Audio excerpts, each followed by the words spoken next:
क्या गाइस आपके भी फेसबुक स्टोरी पर साउंड प्रॉब्लम आ रहा है, तो इस प्रॉब्लम को आप सही कैसे कर सकते हैं आज के इस वीडियो के अंदर बताने वाला हूँ। वीडियो को लाइक नहीं किया तो लाइक कर दीजिए, चैनल को सब्सक्राइब करके बेल आइकन को प्रेस कर दीजिए ताकि ऐसे नॉलेजफुल और इंटरेस्टिंग वीडियो मिलती रहे। अगर आपके भी यहाँ पर इंस्टाग्राम स्टोरी के अंदर ये प्रॉब्लम आ रही है, फेसबुक की स्टोरी पर ये प्रॉब्लम आ रही है, तो इस प्रॉब्लम को आप सही कैसे कर सकते हैं। इस प्रॉब्लम को सही करने के लिए आपको एक तरीका बताऊँगा।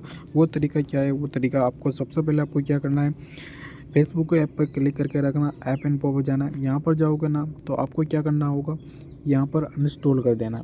यहाँ से अनइंस्टॉल करने के बाद आपको क्या करना है, फिर आपको प्ले स्टोर पे जाना है। प्ले स्टोर पे जाना है, प्ले स्टोर पे जाने के बाद आपको क्या करना है, सर्च करना है फेसबुक सर्च करोगे, फिर यहाँ पर आपको इंस्टॉल का ऑप्शन आएगा, तो उस इंस्टॉल वाले ऑप्शन पे क्लिक करके इंस्टॉल कर देना, जिससे होने वाली सारी प्रॉब्लम आपकी सही हो जाएगी।